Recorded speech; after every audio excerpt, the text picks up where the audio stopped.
로마서 12장 1절 로마서 12장 1절 우리 두 번 한 목소리로 두 번 읽습니다. 시작. 그러므로 형제들아 내가 하나님의 모든 자비하심으로 너희를 구원하노니 너희 몸을 하나님이 기뻐하시는 거룩한 산 제물로 드리라. 이는 너희가 드릴 영적 예배니라. 아멘. 그러므로 형제들아 네가 하나님의 모든 자비하심으로 너희를 구원하노니 너희 몸을 하나님이 기뻐하시는 거룩한 산 제물로 드리라. 이는 너희가 드릴 영적 예배니라. 아멘. 할렐루야. 한번 고백합시다. 희생제물을 요구하시는 하나님. 하나님께서는 희생제물을 요구하신다. 물론 이게 구약시대부터 오늘 이르기까지 희생제물이 어떻게 변천되었는가 라는 것을 묵상해 보면서 오늘 이 시대를 살아가는 저와 여러분들에게는 하나님이 요구하시는 제물이 뭔가를 이 시간 다시 한번 묵상하는 시간 되기를 바랍니다. 자, 그래서 우리 서로를 같이 한번 읽어보겠습니다. 이 땅에서 최초로 피를 흘린 이유는 죄 때문이었습니다. 아담과 하와가 범죄했을 때 그들의 벌거벗은 몸을 가리기 위해서 동물을 죽인 것입니다. 반면 첫 번째 피의 제물이 바쳐진 기록은 아벨이 그의 가축 떼에서 처음 난 것을 잡아 희생 제물로 바친 때입니다. 하나님은 이 제물을 받으셨고 이렇게 해서 메시아의 죽음까지 계속된 속죄 피 흘림의 역사가 시작되었습니다. 속죄 제물은 성경에서 120번 이상 언급되어 있으며 이것은 일시적인 희생 제물입니다. 이 희생 제물이 영원한 희생 대가인 갈보리를 예표합니다. 아멘. 할렐루야. 우리 저 내용 다 알고 있는 내용이죠. 자, 최초로 피 흘리는 사건. 아담과 하와가 사탄에게 속아서 선악을 알게 하는 열매를 따먹음으로 에덴 동산에서 추방을 당하게 되죠. 그런데 하나님은 어때요? 에덴 동산에서 쫓아내실 때 그저 쫓아내지 아니하시고 짐승을 죽여서 가죽옷을 지어 입히시고 쫓아내셨죠. 그 가죽옷은 예수 그리스도 희생을 예표한 사건이다 라고 말씀하죠.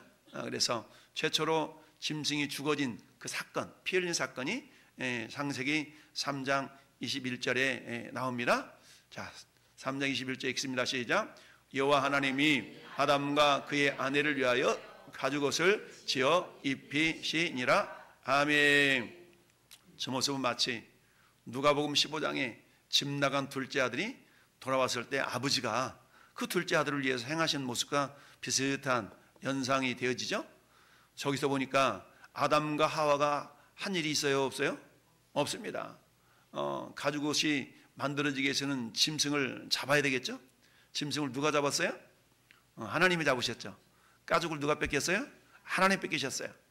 그리고 가죽옷을 누가 만들었어요? 하나님 만드셨죠. 그 옷을 어떻게 갖다 입어라 그러지 않으시고 뭐라고 했어요? 입혀 주셨다. 할렐루야. 그러면 아담과 하와가 한 일은 뭐예요? 손들어 내, 발들어 내 이것만 했어요. 누가복음 15장에 집 나간 둘째 아들이 돌아오니까 아버지가 제일 좋은 살진 송아지 잡아다가 잔치를 벌였어요. 그리고 제일 좋은 옷 내어다가 어떻게 입혔어요? 가락지를 애딱 끼워라 그러냐 끼워 주셨어요. 발을 씻겨서 신발도 신겨 줬어요. 이처럼 하나님의 은혜라는 것이 우리 저기서부터 나타날 수가 있는데요. 그 가죽옷이 만들어지기 위해서는 그야말로 죄 없는 짐승이 어찌 보면 죄 없는 짐승이 죽임을 당해야만 되는 가죽옷이 나왔다는 얘기는 짐승이 피를 흘렸다는 얘기죠. 짐승이 피를 흘려준 것 때문에 아담과 하와의 어떤 창피한 죄가 가려지는 그런 모습이었다라고 말할 수가 있습니다. 베드로전서 1장 18절 19절도 시작. 너희가 알거니와 너희 조상이 물려준 헛된 행실에서 대속함을 받은 것은 은이나 금같이 없어질 것으로 된 것이 아니요 오직 흠없고 점없는 어린 양 같은 그리스도의 보배로운 피로 된 것이니라. 아멘. 여러분 이 땅에 있는 그 어떤 값어치 있는 것이라 할지라도 우리가 금, 은 이것도 귀하잖아요. 그러나 이런 것들은 다 사라질 것들이죠. 예수께서 재림하시면 새하늘과 새 땅이 열려지면서 기존에 있는 모든 것들은 다 풀처럼 물처럼 흐트러지는 그리고 풀어지는 그런 때가 분명히 있다라고 성경은 말씀하고 있습니다. 자, 그렇다면 하나님께서 희생 제물이 어떻게 성경을 통해 우리가 변천이 됐는가 한번 몇 가지만 이렇게 묵상해 보면요. 자, 한 사람의 죄를 위해서 한 마리 양이 바쳐진 때가 있었다. 여러분, 하나님께서 아담과 하와가 어찌 보면 에덴 동산에서 그들은 예배자의 삶을 살아야 되는데 예배에 실패했다라고 볼 수가 있죠. 사탄에게 속아가지고 예배에 실패한 아담과 하와. 예배는 하나님과의 거룩한 만남이 있는 시간이 예배잖아요. 그러니까 에덴 동산에 쫓겨났다는 얘기는 거룩한 하나님을 배웁지 못한다는 얘기죠.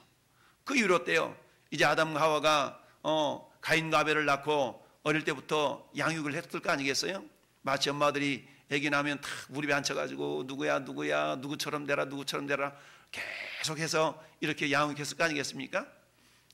그러는데 어때? 이제 가인과 아벨에게 이렇게 얘기했을 것 같아. 얘들아 우리는 말이야 엄마 아빠는 하나님한테 예배 드리는데 예배에 실패했단다. 너희들은 결코 예배에 실패하면 안 돼, 알았지? 그래서 하나님 언젠가 너희들한테 예배자로 부를 때가 있을 텐데 그때는 반드시 제물을 준비해가지고 데리고 가거라. 왜냐하면 그 제물이 있잖아, 하나님이 엄마 아빠를 위해서 처음 없는 짐승을 잡아가지고 피를 흘려서 가죽을 입혔잖아. 그것은 우리에게 죄가 있다는 증거야. 너희들도 그 죄 문제를 해결받으려고 그러면 반드시 피를 흘리는 그런 제물이 있어야 되거든. 그런 것들 준비해, 알았지? 라고 얘기했을 것 같아. 그러던 너는 하나님이 드디어 가인과 아벨을 찾으십니다. 야 가인아 아벨아 예배 드리러 와라. 이렇게 하나님 부르셨어. 자, 그랬더니 이 아벨 둘째는 어떻습니까? 맞아, 우리 어머니 아버지가 그렇게 말씀을 많이 하셨는데 갈 때는 그냥 빈손으로 가지 말고 뭘 가지고 가라? 제물을 가지고 가라. 제물. 근데 그 제물 어떤 제물? 반드시 피 흘린 제물을 가지고 가라. 그렇게 교육을 했을 것 같아. 그래서 피 흘려서 자기 첫 새끼 가운데, 여러분 양의 새끼 가운데 이렇게 제물을 만들어 가지고 갔죠.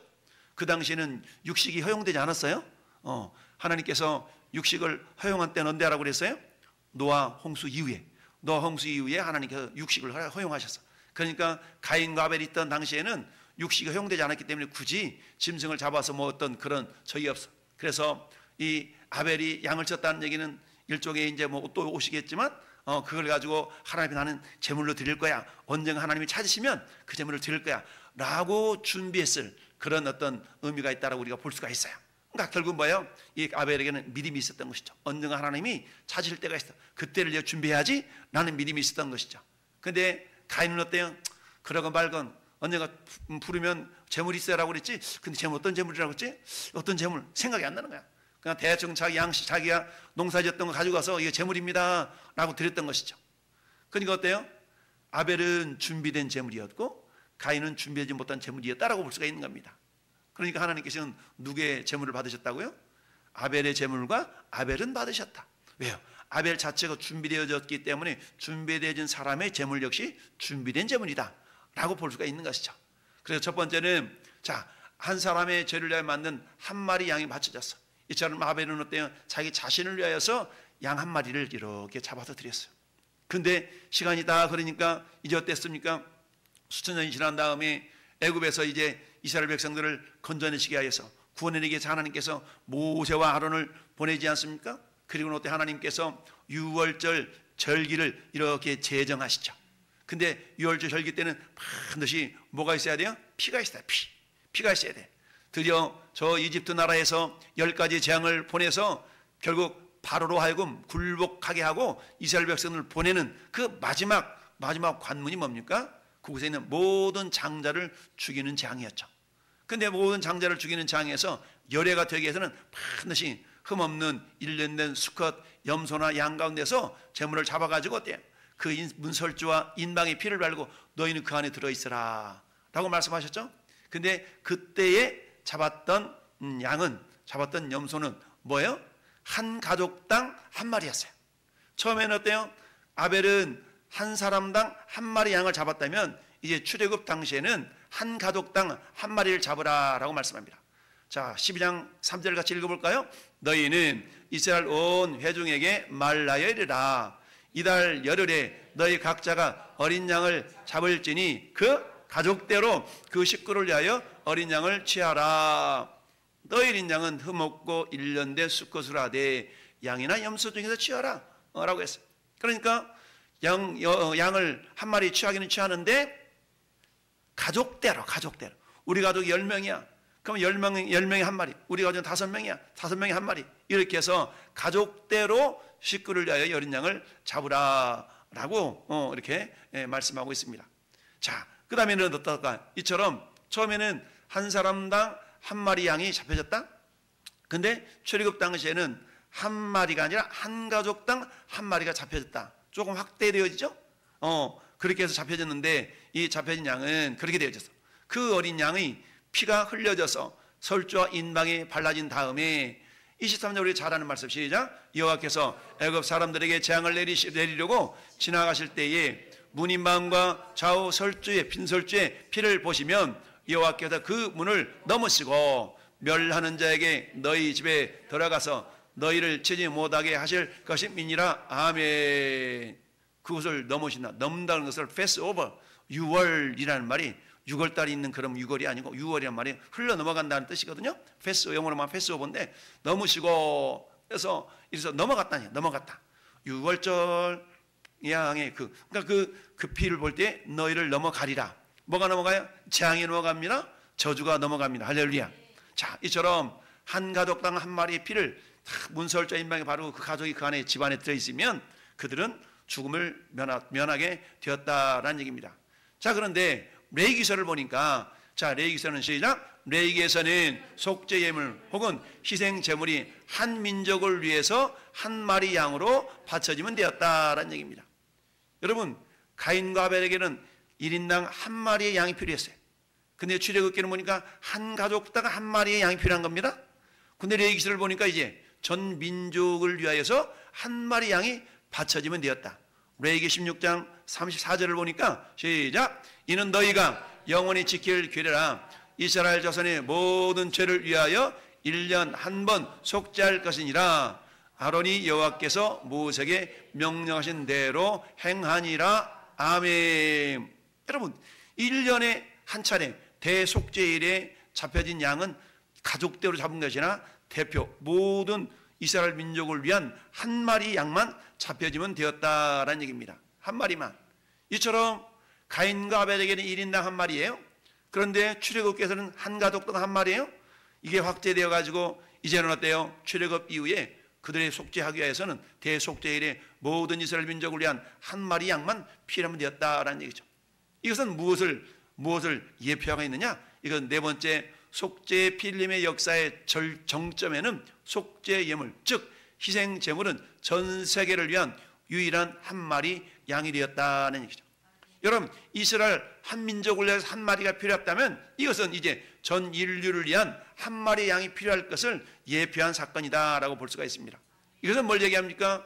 요한복음 1장 29절에 시작. 이튿날 요한이 예수께서 자기에게 나오심을 보고 이르시되 보라, 죄를 지고 가는 하나님의 어린 양 이로다. 아멘. 여러분, 세상 죄라는 건 뭡니까? 모든 인류의 죄라는 의미가 있는 것이죠. 이스라엘 한 민족의 죄를 위해서는 한 마리 양이 필요했다. 이스라엘 한 집안이 저 이집트에서 구원받을 때는 한 가족당 한 마리 양이 필요했다. 하나님께서 아담과 하와의 자식이었던 가인과 아벨에게 내가 너희를 예배자로 부를 터인데 너희에게 제물이 필요하다 라고 말씀하셨을 때는 1인당 한 마리 양이 필요했다. 세월이 지남에 따라 사람은 넓어지지만 제물은 오히려 줄어드는 그런 상대적인 모습이 보게 됩니다. 이것은 결국 뭡니까? 예수 그리스도는 온 인류를 향한 그런 속죄 제물로서의 그 역할을 나타내시게 한 그런 모습으로 보여주고 있는 것이죠. 그래서 보라, 세상 죄를 지고 가는 하나님의 어린 양이다. 야, 보라, 유대인을 위하여서 죄를 지고 가는 그런 어린 양, 그러지 않으셨어요. 보라, 여기 갈릴리 사람들을 위한 죄를 지고 가는 그런 어린 양이다, 그러지 않으셨어요. 세례요한을 통해 하나님께서는 어때요? 야, 보라, 세상 죄를 지고 가는 저 세상 죄라는 것은 모든 인류의 죄를 위하여 지고 가는 하나님의 어린 양이다 라고 말하고 있습니다. 할렐루야. 이처럼 예수 그리스도는 구약에서부터 면면이 예표되어져 온 그런 어린 양을 온 인류를 향한 어린 양인 것을 보여주고 있습니다. 우리가 잘 아는 요한복음 3장 16절에도 하나님이 세상을 이처럼 사랑하사 독생자를 주셨으니 이는 그를 믿는 자마다 멸망하지 않고 영생을 얻게 하십니다. 할렐루야. 하나님 뭘 사랑했어요? 세상을 사랑하사. 세상을 사랑했다는 얘기는 뭡니까? 세상에 있는 모든 인간을 사랑하셨다라는 의미가 되겠죠. 따라서 그 사랑을 받아들이는 것을 믿음이라고 해요. 그죠? 자, 그래서 영생 얻는, 멸망하지 않고 영생 얻는 길은 뭡니까? 예수 그리스도께서 희생 제물이 되어 주심을 믿을 때에 그 사람이 죄사함 받고 하나님의 자녀가 되어지고 영생을 얻는 주인공이 되는 겁니다. 좀 전에 읽어봤던 베드로전서 1장 18절 19절 다시 한번 읽어봐요. 너희가 알거니와 너희 조상이 물려준 헛된 행실에서 대속함을 받은 것은 은이나 금같이 없어질 것으로 된 것이 아니요 오직 흠없고 점 없는 어린 양 같은 그리스도의 보배로운 피로 된 것이니라. 아멘. 이처럼 저 에덴 동산에서부터 하나님께서는 아담과 하와의 범죄한 이후에 반드시 죄를 해결하기 위한 제물이 필요했는데 그 제물이 점점 어때? 대표성을 강하게 드러내는 모습으로 변화가 되어진 것은 결국 인류 전체를 위하신 예수 그리스도의 십자가의 보혈, 즉 십자가의 죽음으로 말미암는 인류를 위한 제물을 나타내시기 위한 그런 모습이었다라고 우리가 볼 수가 있죠. 자, 그렇다면 구약의 제물과 제물 대신 예수님의 제물 차이는 어떤 의미가 있을까? 자, 구약의 제물은요, 무슨 일이 일어나고 있는지 모른 채 동물이 죽어져 간 거 아니겠습니까? 동물이 잡혀갔는데 자기가 왜 죽어야 되는지도 모르게 동물이 죽어간 겁니다. 그리고 그 제물은 어때? 반드시 죽어져야만 했어요. 반드시 죽어져야만 했습니다. 그런데 여러분, 예수님이 완전한 제물 대신 예수님은 어땠어요? 주님은 내가 왜 죽어야 되는지를 알아요? 몰라요? 주님은 아셨어요. 주님은 제물 대신 모든 인류를 위하여 제물 대신 예수님은 당신이 왜 죽으셔야 되는가를 아셨어요. 그럼 어때요? 구약의 제물은요, 죽어진 다음에 각이 떠져서 제물로 드려졌지만 예수님은 산채로 살아있는 제물이 되셨어요. 할렐루야. 산채로 제물이 되셨다는 얘기입니다. 따라서 하나님이 우리에게 바라시는 제사는 어떤 제사? 산제사. 그러니까 산 제물로 드려지는 제사를 하나님이 원하신다는 얘기죠. 우리가 같이 읽어본 로마서 12장 1절 본문 다시 보면 그러므로 형제들아 내가 하나님의 모든 자비하심으로 권하노니 너희 몸을 하나님이 기뻐하시는 거룩한 산제물로 드리라. 산제물. 마치 누구처럼 예수님께서 산제물이 되어주셨던 것처럼 우리도 산제물이 되어져야 된다는 얘기입니다. 무슨 말입니까? 내가 제물이라는 것은 구약시대의 제물은 내가 왜 죽어야 되는지도 모르고 죽었어요. 그러나 예수님은 당신이 왜 죽으셔야 되는지를 알고 죽으셨어요. 오늘날 전 여러분들은 우리 하나님을 향한 제물이 되어야 되는데 제물은 반드시 뭐가 돼요? 죽어야 되잖아요. 근데 어때요? 내가 왜 죽어야 돼요? 나를 통하여 주님이 나타내시기 위하여서, 나를 통하여 하나님의 영광이 나타나기 위해서 우리는 죽어지는 제물이 되어야 된다는 얘기입니다. 자, 그렇습니다. 하나님께서는 전 여러분을 통해서 죽어진 제물이 되기를 원하셔. 그렇다면 오늘날 하나님이 받으시는 제물은 어떤 제물일까? 하나님이 받으신 제물. 첫 번째, 시작. 네. 주님이 받으신 제물. 그 제물 우리 몸이니까 우리 너희 몸을 하나님 기뻐하시는 거룩한 산 제물로 드리라고 했잖아요. 그러니까 우리 몸이 제물인데 그럼 우리 몸이라는 우리 자신을 대표하는 거지 않습니까? 그러면 나라는 존재가 어떻게 하나님 앞에 준비되어지고 드려지는 그런 제물이 되어야만이 하나님께서 받으시는 제물이 될까? 첫 번째로 보니까 예배의 삶을 가장 중요한 것으로 여기는 자의 삶이라는 얘기입니다. 우리는 어때요? 예배 그러면 뭐 맨날 드리는데 새벽 예배 있지, 수예배 있지, 주일 예배 있지, 금요예배 있지, 맨날 드리는 예배. 나는 의식을 가지고 예배를 드리면 하나님이 기뻐 받으실 수가 없다는 얘기죠. 제가 가끔 말씀드린 것처럼 내가 이 시간 드리는 이 예배가 내 인생의 마지막 예배다 라고 생각하는 그런 마음가짐을 가지고 우리가 예배를 드린다 그러면 그 예배는 어떤 예배가 되겠습니까? 그야말로 최선을 다해서 드리는 예배가 되지 않겠습니까? 오늘 이 예배가 나의 인생의 마지막이야. 근데 뭐 대충 그냥 예배든지 말든지 그냥 이런 자세를 들여가지고서는 마지막 예배라고 할 수가 없죠. 결국 예배를 삶의 가장 중요한 일로 여기는 자의 삶이다. 여러분 아브라함이나 이삭이나 야곱 그들의 삶을 보면 그 중심에는 항상 예배가 있었어요.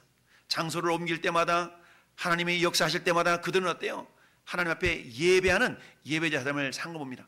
오늘 새벽 기도 때 오늘 야곱이 돌베개에 베고 잤던 그 돌을 세워서 하나님 이곳을 하나님의 전입니다라고 베델이라는 그런 지명을 만들어가면서 하나님을 예배했던 거 아니겠습니까? 이처럼 우리 어떤 상황 가운데서 하나님이 우리가 예배자의 삶을 살기를 원하셔요. 즉 내 삶의 중심 속에 예배가 가장 중요한 것으로 내가 여기고 있는가를 우리 자신을 돌아보면 되죠. 오늘날 하나님이 나를 기쁘게 받으시고 있나? 그럼 내가 예배를 가장 소중하게 여기는 그런 삶의 중심의 자리에 놓고 있는가를 보면 되겠죠. 왜? 예배의 중심은 주님이시기 때문에 예배를 내 삶의 가장 중요한 일로 여긴다는 얘기는 우리 하나님을 내 삶의 가장 중요한 존재로 여기는 것과 똑같죠. 그래서 베드로 전서 1장부터 2장 1절부터 5절까지 상황 가운데 내용 가운데 주님이 이렇게 말씀하고 있습니다. 우리 5절까지 같이 한번 쭉 읽어볼까요? 그러므로 모든 악독과 모든 기만과 외식과 시기와 모든 비방하는 말을 버리고 갓난 아이들 같이 순전하고 신령한 젖을 사모하라. 이는 그로 말미암아 너희로 구원에 이르도록 자라게 하려 함이니라. 너희가 주의 인자하심을 맛봤으면 그리하라. 사람에게는 버림받으었으나 하나님께는 택하심을 입은 보배로운 산돌이신 예수께 나아가 너희도 산돌같이 신령한 집으로 세워지고 예수 그리스도로 말미암아 하나님이 기쁘시게 받으실 신령한 제사를 드릴 거룩한 제사장이 될지니라. 아멘. 할렐루야. 하나님이 기뻐 받으신 제사는 첫 번째 예배를 내 삶의 가장 중요한 일로 여기는 자의 삶이다. 그런 자의 삶, 이게 결국 하나님이 받으시는 제물이 된다는 얘기예요. 두 번째는 따라합시다. 준비된 제물. 그렇죠? 준비된 제물이라는 얘기입니다. 준비되어졌다는 얘기는 뭐예요? 이런 삶, 즉 1절 보니까 모든 악독, 모든 기만, 외식, 시기, 비방 이런 말들을 다 버리라는 얘기죠. 이런 말들을 다 버리는 그런 상태로 하나님을 예배한다는 얘기죠. 그래서 주님이 그랬잖아요. 너가 예물을 제단 앞에 드리려다가 혹시 어떤 형제하고 이렇게 좀 화해하지 못한 그런 것이 생각나거들랑 제물을 제단 앞에 두고 와서 그 문제 해결하고 와서 하나님께 제물을 드리라라는 말씀이 있죠. 그러니까 하나님께서 원하시는, 기뻐하시는, 받으시는 그 제물은 준비된 제물이다라는 얘기예요. 준비된 제물. 이 준비된 제물의 모습을 시편 24편 3절 4절과 시편 15편에서 잘 설명하고 있습니다. 시편 24편 3절 같이 읽을까요? 여호와의 산에 오를 자 누구며 그의 거룩한 곳에 설 자가 누구인가. 이것은요 예배자를 나타내고 있는 말씀이거든요. 여호와의 거룩한 산에 오를 자, 성산이라고 표현하죠.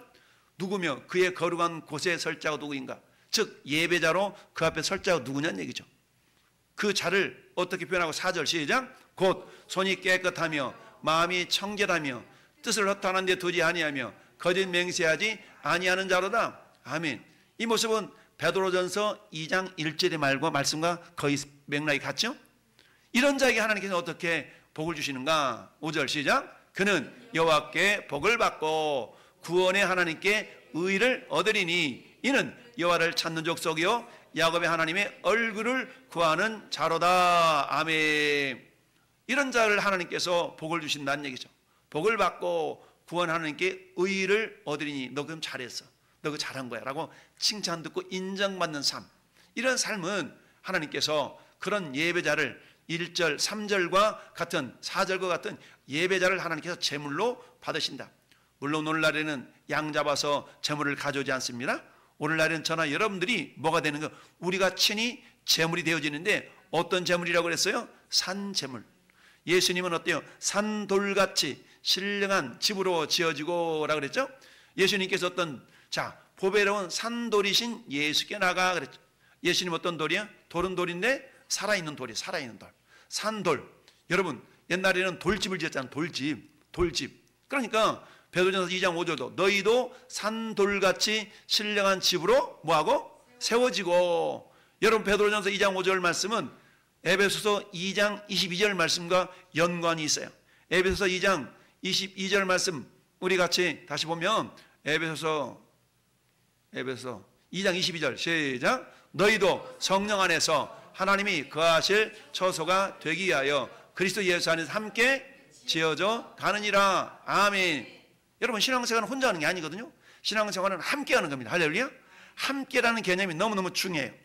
자, 그래서 우리 하나님께서 시편 15편도 보니까 여호와여 주의 장막에 머물 자 누구오며 주의 성산에 사는 자가 누구오니까 정직하게 행하며 공의를 실천하며 그 마음에 진실을 말하며 그 혀로 남을 허물하지 아니하고 그의 이웃에게 악을 행하지 아니하며 그의 이웃을 비방하지 아니하며 그의 눈은 망령된 자를 멸시하며 여호와를 두려워하는 자들을 존대하며 그의 마음에 서원한 것은 해로울지라도 변하지 아니하며 이자를 받으려고 돈을 구워주지 아니하며 뇌물을 받고 무죄한 자를 해하지 아니하는 자이니 이런 일을 행하는 자는 영원히 흔들리지 아니하리라. 아멘. 1절부터 5절 중반절에 있는 내용까지는 뭐예요? 준비된, 이렇게 준비된 예배자, 이렇게 준비된 예배자는 결국은 그 사람이 제물이니까 이런 사람의 예배를 하나님께서는, 제물을 하나님께서는 받으신다라는 얘기죠. 그러니까 준비된 제물이 그런 준비되어졌다. 즉 우리의 심령으로, 우리 마음가짐 마음가짐이 결국 하나님이 바라보실 때 합당한 모습으로 준비되어진 상태에서 예배하는 그 예배자를 하나님이 받으신다라는 얘기입니다. 세 번째는 하나님이 받으시는 제물은 어떤 제물인가? 살아있는 돌들이 함께 드리는 제물, 함께 드리는 예배. 즉 그가 제물이 되어져서 드리는 예배에 하나님은 우리를 제물로 받으시고 그 예배를 받으신다는 사실. 마치 가인이 제물을 드렸을 때 제물도 받으시고 가인도 받으셨던 것처럼, 아벨을 받으셨던 것처럼 아벨을 하나님께서는 예배자로 받으신 거잖아요. 그 드리는 제물도 받으셨지 않습니까? 근데 오늘날은 어때요? 우리는 짐승을 잡아 제물로 드리지 아니고 우리 몸 자체가 뭐가 되는 거예요? 제물임과 동시에 예배자가 되는 거죠. 그러면 하나님께서 우리를 받으셨다는 얘기는 뭡니까? 우리 예배를 받으신 것이고 우리를 제물로 받으신 것인데, 그런데 하나님 받으시는 제물, 즉 하나님 받으신 예배는 뭐냐? 내가 예배의 삶을 가장 중요한 것으로 여기는 자의 삶이라는 얘기입니다. 할렐루야. 이런 자의 삶은 어때요? 신령한 저주를 사모하는 마음이 있죠. 오늘 예배를 통해 하나님께서 어떤 말씀을 나에게 주실까라는 사모하는 마음이 있는 자요. 뿐만 아니라 어때? 준비된 자, 준비된 제물, 준비된 마음가짐을 가지고 하나님 앞에 예배하는 예배자를 기뻐하신다. 그리고 더불어 나가서 뭐예요? 살아있는 돌들이 함께 드리는 제물, 함께 드리는 예배를 하나님께서 기뻐 받으신다는 얘기죠. 여러분 마태복음 18장 20절 말씀을 보면 두세 사람이 내 이름으로 모인 곳에 우리 하나님께서 함께 하시겠다라고 말씀하고 있죠. 자, 같이 읽어볼까요? 두세 사람이 내 이름으로 모인 곳에는 나도 그들 중에 있느니라. 아멘. 할렐루야. 왜냐? 하나님이 원하시는 예배는 나 혼자 독단적으로 드리는 예배도 기뻐하시지만 하나님은 교회라는 공동체를 통해서 당신의 뜻을 이루어가기를 원하시거든요. 그렇기 때문에 에베소서는 교회론이 이렇게 정립된 성경이 에베소서인데, 그 에베소서도 마찬가지 우리가 함께 지어져 간다라는 얘기죠. 함께라는 게 굉장히 중요해요. 로마서 12장 5절에도 이와 같이 우리 많은 사람이 그리스도 안에서 뭐가 돼요? 한 몸이 되어 서로 지체가 되느니라. 아멘. 여러분, 예수님은 우리 몸으로 비유한다면 예수님 머리잖아요. 우리 저나 여러분들은 지체예요, 지체. 오른손, 왼손, 이 지체가 전부 합쳐져야만이 몸이 되지 않습니까? 그런데 오른손만 예배를 드린다고 해봐. 이건 의미가 없는 거죠. 오른손, 왼손, 손과 발, 얼굴이 다 모여져서 온전한 몸을 가지고 하나님 앞에 예배를 드리는 이 연합된 예배, 하나된 예배, 이게 하나님이 기뻐하시는 예배다라고 생각할 수가 있어요. 그러다 보니까 히브리서 10장 25절은 이렇게 결론을 맺어요. 시작. 모이기를 패하는 어떤 사람들의 습관과 같이 하지 말고 오직 권하여 그날이 가까움을 볼수록 더욱 그리하자. 아멘. 여러분, 예배는 함께 모여 드리는 예배를 하나님 기뻐하셔요. 물론 우리 삶의 현장 가운데 개별적으로 주님께 드린 예배도 중요하지만 그럼에도 불구하고 우리는 어때요? 각자 삶의 현장이 있다 할지라도 우리는 어때요? 성도가 서로 교통하는 것과 성도가 서로 친교하는 것과 다 연결이 되어져 있는 거잖아요. 할렐루야. 결론으로 우리가 이렇게 볼 수가 있습니다. 시작. 신령한 저진 말씀을 사모하며 준비되고 살아있는 돌들이 함께 제물되어 드리는 예배를 기뻐 받으시고 복을 주십니다. 아멘. 할렐루야. 그렇습니다. 저는 여러분의 삶의 중심 속에 예배가 내 마음 중심에 있는가? 오늘도 하나님 예배하는 날인데 나 오늘 예배를 드리러 가야 돼요. 예배해야 돼요. 라는 마음가짐을 가지고 우리가 준비되어야 돼. 항상 우리 마음 가운데 청결한 마음, 시기하는 마음이 아니라 주님의 마음을 품고 이런 모든 악독을 다 버리고 그런 정결한 마음을 가지고 주님 앞에 나와서 예배할 때 하나님께는 그 사람을 받으시고 그 사람을 제물로 받으셔서 기뻐 받으시고 복을 주신다라고 말씀을 하고 있습니다. 전 여러분들은 우리가 예수님도 살아있는 제물이셨어요. 주님은 당신이 제물 되시면서 내가 왜 죽어야 되는 걸 알았어요. 인류를 위해서 내가 죽어짐으로 인류의 모든 죄를 다 담당하신다라는 사실을 아셨지 않습니까? 우리도 마찬가지. 내가 하나님을 예배하고 제물로 우리는 어떤 제물? 살아있지만 죽어지는 제물, 살아있으나 죽어진 제물. 누구를 위해서? 영혼을 구원하기 위해서 내가 죽어짐으로 이웃을 살릴 수 있는 그런 주님의 사람들이 되어져서 결국 하나님이 받으신 제물, 받으신 예배자로서 오늘 한 주간도 남은 한 주간도 살아낼 수 있기를 예수님의 이름으로 축원합니다. 아멘.